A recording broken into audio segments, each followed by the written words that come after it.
The day I stopped trying to fix my husband and started healing myself. There was a day I didn't recognize at the time, but looking back, it changed everything. It wasn't the day my husband suddenly became more emotionally expressive.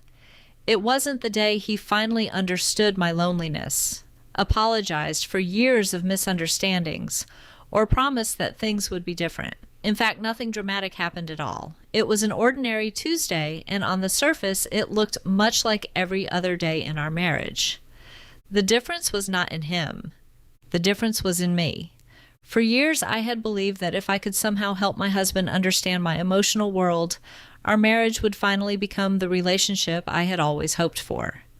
I read books, watched videos, attended counseling sessions, carefully chose my words, rewrote conversations in my head, and searched endlessly for the perfect explanation that would finally unlock empathy. Every disagreement became another opportunity to teach. Every painful interaction became another puzzle to solve. I genuinely believed that if I could just find the right approach, everything would change.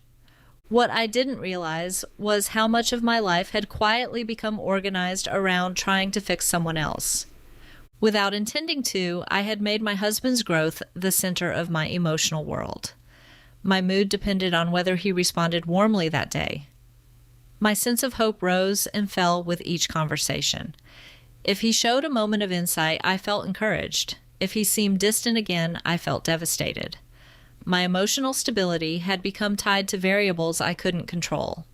Living that way is exhausting. Many wives in neurodiverse marriages understand this kind of exhaustion. It isn't only the loneliness that wears you down. It is the constant mental effort of analyzing every interaction, anticipating misunderstandings before they happen, replaying conversations afterward, and wondering what you could have done differently.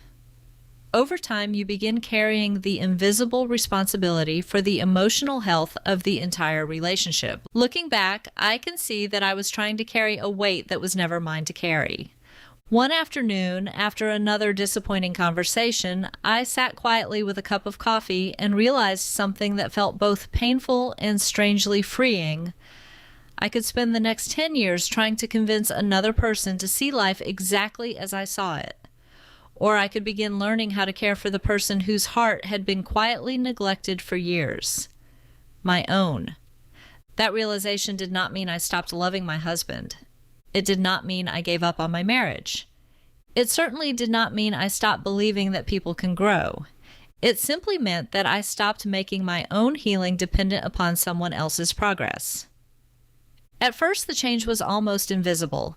Instead of spending hours researching another communication strategy after every difficult interaction, I went for a walk. Instead of replaying arguments in my head late into the night, I called a trusted friend who could simply listen without trying to fix anything.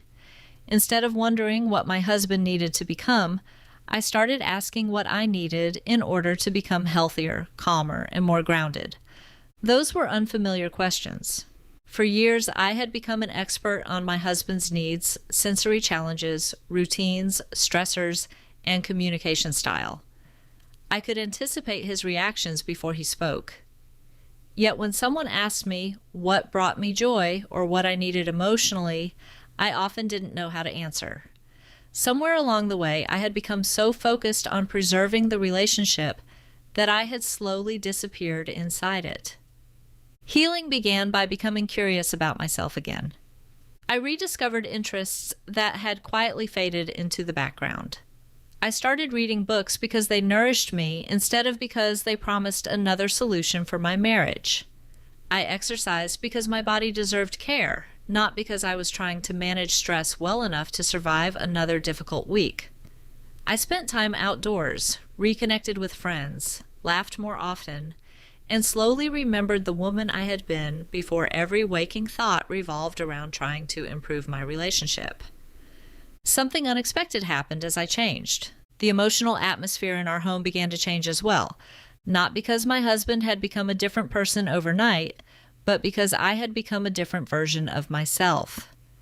I wasn't entering every conversation desperate for reassurance. I wasn't measuring every interaction against impossible expectations. I wasn't carrying the responsibility of fixing every misunderstanding before bedtime. My nervous system became calmer, and that calmness subtly influenced the tone of our relationship. Conversations that once escalated quickly sometimes ended peacefully. I found myself listening more carefully because I no longer felt driven by panic. My husband, in turn, often seemed less defensive because he no longer felt as though every interaction carried the weight of determining my emotional well-being. The marriage had not become perfect. Neither had either of us. But the emotional climate had changed because one person had stopped living in constant survival mode. One of the greatest lessons I learned was that self-care is not selfish. Before this journey, I associated self-care with indulgence or escape. I imagined it meant ignoring problems or pretending they didn't exist. I eventually discovered that genuine self-care is something much deeper. It is the daily practice of treating your own heart with kindness, honoring your emotional limits, and remembering that your value is not measured by how successfully you solve another person's struggles. As I healed, I also found that I could love my husband more realistically. Instead of expecting him to meet every emotional need, I learned to appreciate the ways he expressed love that were natural for him, while also seeking emotional support through healthy friendships, community, family, and my own spiritual life. This wasn't settling for less. It was building a fuller life, rather than asking one relationship to provide everything. Ironically, letting go of control made room for more connection than control ever had. My husband seemed more willing to engage because he no longer sensed constant pressure to become someone he wasn't. I became more patient because my own emotional reserves were no longer depleted. We still faced misunderstandings, but they no longer defined every day. The relationship became one important part of my life instead of the measure of my entire happiness. Perhaps the greatest gift of all was discovering that healing does not begin when your spouse finally changes. Healing begins when you remember that your own heart deserves care, attention, and compassion. It begins when you stop postponing your life while waiting for another person's transformation. It begins when you recognize that peace is not something another person gives you. It is something you gradually cultivate within yourself. If you find yourself exhausted from trying to fix your husband, perhaps today can become your Tuesday. Not because everything changes overnight, but because you choose a different direction. You choose to invest the same energy that has gone into managing the relationship into nurturing your own emotional health. You choose to believe that your well-being matters. You choose to reclaim the parts of yourself that have been quietly waiting for your attention. That decision may feel small in the moment, but it has the power to change everything. When you begin healing yourself, you bring a calmer heart into your marriage, clearer boundaries into your relationships, and greater peace into your daily life. Whether your spouse changes quickly, slowly, or very little at all, you no longer have to wait to experience hope.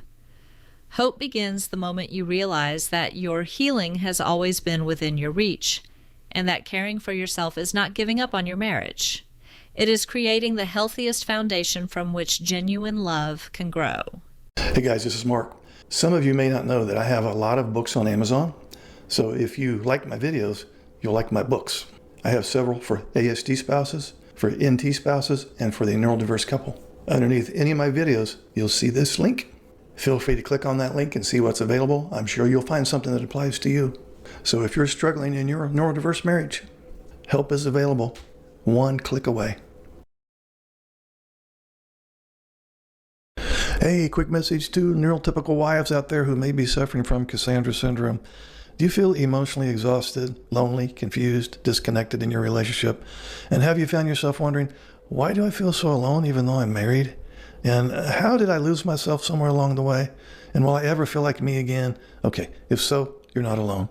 Most of the neurotypical partners I work with experience profound emotional deprivation that slowly erodes their sense of self, confidence, and hope.